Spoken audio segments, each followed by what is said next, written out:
പരിസരത്ത് നിങ്ങൾ പോയാൽ 19,000 കോടിയുടെ കച്ചവടം നടക്കുന്ന സ്ഥാപനങ്ങൾ കാണാം. തിരുവനന്തപുരത്തെ ഒരു സെക്രട്ടേറിയറ്റ് വെച്ച് എഴുതി തള്ളരുത് എന്നായിരുന്നു അദ്ദേഹത്തിന്. അദ്ദേഹം കണക്കുകൾ നിരത്തി സ്ഥാപിച്ചപ്പോൾ ഞാൻ അത്ഭുതപ്പെട്ടു പോയി. അപ്പോഴാണ് ഞാൻ ആലോചിച്ചത്, ഇൻഫോസിസ് പോലെ എത്രയോ സ്ഥാപനങ്ങൾ, ട്രിവാൻഡ്രം ടെക്നോ പാർക്ക് പോലെ എത്രയോ വിഖ്യാതി നേടിയ സ്ഥാപനങ്ങൾ ഇവിടെ ഉണ്ട് എന്നുള്ളത്. അതുകൊണ്ട് തന്നെയാണ് ഈ തിരുവനന്തപുരം ജില്ല കുറച്ചുകൂടി ലൈംലൈറ്റിലേക്ക് വരുന്നത്. പ്രത്യേകിച്ച് വിഴിഞ്ഞം പ്രോജക്റ്റ് വന്നു കഴിഞ്ഞപ്പോൾ ഈ മറ്റുള്ള ജില്ലകളിൽ നമ്മൾ താമസിക്കുന്നത്, ഞാനിപ്പോൾ കൊച്ചി നഗരത്തിലാണ് എത്രയോ കാലമായി താമസിക്കുന്നത്. അപ്പോൾ ഈ കൊച്ചി നഗരത്തിൽ നിൽക്കുമ്പോൾ തന്നെ തിരുവനന്തപുരത്തെക്കുറിച്ച് കൂടുതൽ ആളുകൾ ചിന്തിച്ചു തുടങ്ങുവാനും ഒരുപാട് പ്രൊഫഷണൽ സ്ഥാപനങ്ങളിൽ വളരാനുള്ള വളക്കൂറുള്ള മണ്ണ് ഈ നഗരത്തിലുണ്ട് എന്ന്, ഈ തലസ്ഥാന നഗരത്തിലുണ്ട്. നമ്മൾ ഈ സെക്രട്ടേറിയറ്റ് എന്ന് പറയുന്ന ഒരൊറ്റ സ്ഥാപനം കൊണ്ട് ഈ തിരുവനന്തപുരം നഗരത്തിൻ്റെ തിലകം അതാണെങ്കിൽ പോലും അതിനെ അങ്ങനെ എഴുതിത്തള്ളാൻ പാടില്ല എന്ന അഭിപ്രായക്കാരനാണ് ഞാൻ.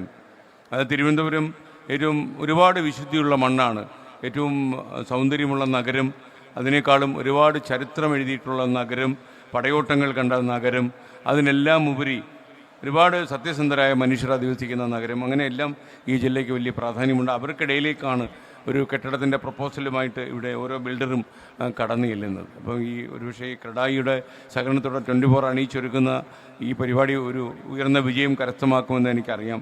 നമ്മുടെ ക്രിയേഷൻസിൻ്റെ ഉടമ സുരേഷിനെ പോലെയുള്ള ഒരുപാട് ആളുകൾ നിർമ്മാതാക്കളായിട്ട് നമ്മുടെ മുന്നിലുണ്ട്. അപ്പോൾ പിന്നെ എനിക്ക് ഏറ്റവും സന്തോഷം തോന്നിയ ഒരു കാര്യം, ഈ ക്രഡായിയുടെ നേതൃത്വം കൊണ്ടായിരിക്കാം ഈ ബിൽഡേഴ്സ് തമ്മിൽ നല്ല ആത്മബന്ധമുണ്ട് എന്ന് ഞാൻ മനസ്സിലാക്കി. ഞാൻ വിചാരിച്ചു ഈ കഴുത്തറപ്പൻ മത്സരമുള്ള ഒരു നിർമ്മാണ മേഖലയിൽ സൗഹൃദത്തോടെ മുന്നോട്ട് പോകാൻ കഴിയുമോ എന്നുള്ള ആശങ്ക എനിക്കുണ്ട്. കാര്യം നമ്മളിപ്പോൾ ഈ ടെലിവിഷൻ ചാനലുകളൊക്കെ തന്നെ വലിയ കടുത്ത മത്സരത്തിലാണ്. എങ്ങോട്ട് പോയാലും ബാങ്കിലായാലും എവിടെയായാലും മത്സരമാണ്. ആ മത്സരത്തിനിടയിൽ മനുഷ്യാംശം നഷ്ടപ്പെട്ടു പോകുന്ന ഒരു വർത്തമാന കാലത്താണ് നമ്മൾ ജീവിക്കുന്നത്. ഈ ജീവനക്കാർ തമ്മിൽ കണ്ടാൽ സംസാരിക്കത്തുമില്ല പല സ്ഥാപനങ്ങളിലെയും. അപ്പോൾ ചില സ്ഥാപനങ്ങളിലെ ചില മുതലാളിമാർ ഇത് മനഃപൂർവ്വം ഉണ്ടാക്കി വിടുന്നതാണ് നിങ്ങൾക്കറിയാം. ഈ കണ്ടാൽ ജീവനക്കാർ തമ്മിൽ സംസാരിച്ചാൽ ഈ സ്ഥാപനത്തിൻ്റെ മേൽക്കുമേലുള്ള വളർച്ചയൊക്കെ നഷ്ടപ്പെട്ടു പോകും എന്ന് ഒരു ചെകുത്താൻ മനസ്സോടെ നിർമ്മിച്ച് ഈ ചിന്ത വിതരണം ചെയ്യുന്ന ആളുകളൊക്കെ കേരളത്തിലുണ്ട്. അവരുടെ ചിന്തകൾ കൊണ്ടുകൂടി ആകണം ഇങ്ങനെയൊക്കെയുള്ളൊരു സ്ഥിതിവിശേഷം സംജാതമാകുന്നത്. എന്നാൽ അങ്ങനെയല്ല എന്നാണ് ഞാൻ മനസ്സിലാക്കുന്നത്. നമ്മളെപ്പോഴും ഒരു മാധ്യമം എന്നുള്ള നിലയിൽ ഞാൻ ഉള്ളടക്കത്തിൽ മത്സരിക്കണമെന്നാണ് പറയുന്നത്. നിങ്ങൾ എത്ര പേര് ശ്രദ്ധിച്ചിട്ടുണ്ടെന്ന് എനിക്കറിയില്ല. കേരളത്തിൽ ഏറ്റവും കൂടുതൽ ഈ പ്രൈവറ്റ് സ്ഥാപനങ്ങളുടെയും ടെലിവിഷൻ ചാനലുകളുടെയും പത്രമാധ്യമങ്ങളുടെയും പേരുകൾ പറയുന്ന സ്ഥാപനമാണ് ഈ ഫ്ലവേഴ്സും 24. അപ്പോൾ എല്ലാവരും ഒരു സ്വകാര്യ ആശുപത്രിയിൽ പ്രവേശിപ്പിക്കപ്പെട്ടു എന്ന് എഴുതുമ്പോൾ നമ്മൾ കൃത്യമായി കിംസ് ആശുപത്രിയിലാണ് പ്രവേശിപ്പിച്ചത് എന്ന് പറയും. അത് എൻ്റെ ഒരു സ്വപ്നമായിരുന്നു. കേരളത്തിലെ ഈ ഉള്ളടക്കത്തിൽ മത്സരം മതി, ചാനലുകൾ തമ്മിൽ ഇങ്ങനെ വേണ്ടാത്ത മത്സരം വേണ്ട. പക്ഷേ ഞാനതിൽ വിജയിച്ചില്ല. ഞാനിങ്ങനെ നാഴിക്ക് 40 വട്ടം മറ്റുള്ള സ്ഥാപനങ്ങളെക്കുറിച്ച് പറഞ്ഞുകൊണ്ടിരുന്നെങ്കിലും ആരും അത് പറയാൻ തയ്യാറായില്ല. ഒരു പരാജിതൻ്റെ ഒരു ഭാവത്തിലാണ് ഞാനിപ്പോൾ നിൽക്കുന്നത്. ഇത്രയും വർഷം 10 കൊല്ലം ഞാൻ നിരന്തരമായി പറഞ്ഞു. 10 കൊല്ലം പൂർത്തിയാക്കിയെന്നല്ലാതെ പ്രയോജനം ഉണ്ടായില്ല. അങ്ങനെ അവനങ്ങ് സൂഹിക്കേണ്ട, ഇങ്ങനെയാണ് ആൾക്കാർ പറയുന്നത്.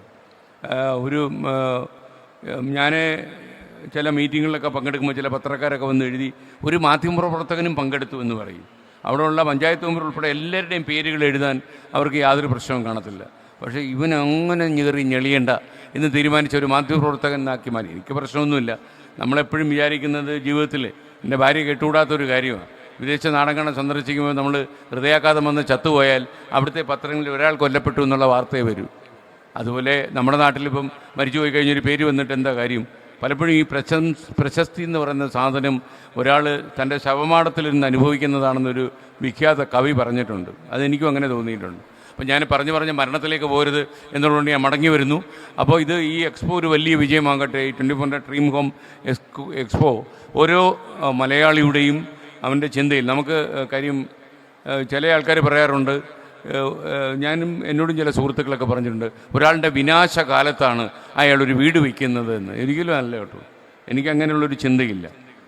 പ്രത്യേകിച്ച് ഇഷ്ടം പോലെ ബാങ്ക് ലോണൊക്കെ കിട്ടുന്ന ഒരു സാഹചര്യത്തിൽ നമ്മൾ ഈ വാടക വീട്ടിൽ 24 ഡ്രീം ഹോം എക്സ്പോ ചടങ്ങിൽ ഇപ്പോൾ 24 ചീഫ് എഡിറ്റർ ശ്രീകണ്ഠൻ നായർ സംസാരിക്കുകയായിരുന്നു.